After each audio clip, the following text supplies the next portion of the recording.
Man of masses junior NTR Devara movie కోసం India మొత్తం 1000 కళ్ళతో ఎదురు చూస్తుంది. దేవరా గురించి తెలుసుకున్న రోజుకో కొత్త విషయంతో సినిమాపై భారీ అంచనాలు పెరుగుతూ వస్తున్నాయి. ఇక అదే కాక ట్రైలర్ లో తారక్ ఊచకోత చూసిన అభిమానులు ఎప్పుడెప్పుడు థియేటర్ లో యంగ్ టైగర్ ఎన్టీఆర్ సునామీని చూడాలని ఎగ్జైటింగ్ గా ఎదురు చూస్తున్నారు. ఈ నేపథ్యంలో ప్రమోషన్ లో భాగంగా తారక్ రివీల్ చేస్తూ వస్తున్న విషయాలు సినిమాపై హైప్ ను అమాంతం పెంచేస్తున్నాయి. ఇక క్లైమాక్స్ లో వచ్చే చివరి 5 నిమిషాలు థియేటర్ లో సునామీ రావడం ఖాయంగా చెప్పుకొచ్చాడు తారక్.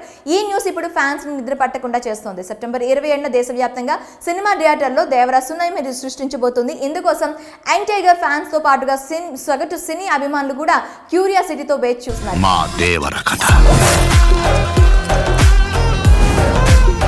ఈ నేపథ్యంలో ప్రమోషన్ లో భాగంగా కరణ్ జోహార్, ఆలియా భట్లతో ఓ ఇంటర్వ్యూలో పాల్గొన్నాడు ఎన్టీఆర్.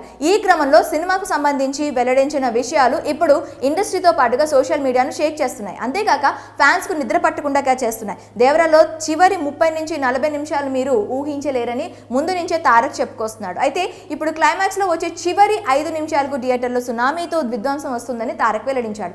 ఈ మాటలే ఫ్యాన్స్ కు కంటి మీద కునుకు లేకుండా చేస్తున్నాయి. తమ అభిమాన హీరో ఊచకోతను ఎప్పుడెప్పుడు చూడాలా అని లక్షకాలతో ఎదురు చూస్తున్నారు. ఇదిలా ఉండగా దేవరాకు సంబంధించి ఓ ఇంట్రెస్టింగ్ న్యూస్ సోషల్ మీడియాలో వైరల్ అవుతుంది.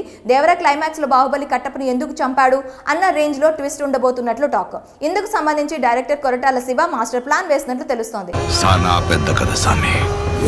రక్తంతో సంద్రమే ఇరుపెక్కిన కథ. పార్ట్ 2 పై ఫ్యాన్స్ లో అంచనాలు పెంచే విధంగా ఈ ట్విస్ట్ ఉంటుందని తెలుస్తోంది. దాంతో పాటుగా బాబీ డియోల్ పాత్రను కూడా క్లైమాక్స్ లో పరిచయం చేస్తున్నట్లు సమాచారం. పార్ట్ 1 క్లైమాక్స్ తోనే పార్ట్ 2 పై భారీ హైప్ ను క్రియేట్ చేయాలని Koratala Shiva and co plan వేశారని సమాచారం. మొత్తంగా చివరి 5 నిమిషాలు దేవరా ఇక థియేటర్లో సునామీ రావడం పక్కా అని స్వయంగా తారక్కే చెప్తున్నాడు. అభిమానులు కూడా ఎగ్జైటింగ్ గా ఎదురు చూస్తున్నారు. చూడాలి మరి దేవరా క్లైమాక్స్ థియేటర్లు ఏ రేంజ్ లో షేక్ అవుతాయో. మరి దేవరా క్లైమాక్స్ విషయంలో తారక్ చేసిన కామెంట్స్ పై మీ అభిప్రాయం ఏంటి? కామెంట్ రూపంలో మాకు తెలియజేయండి.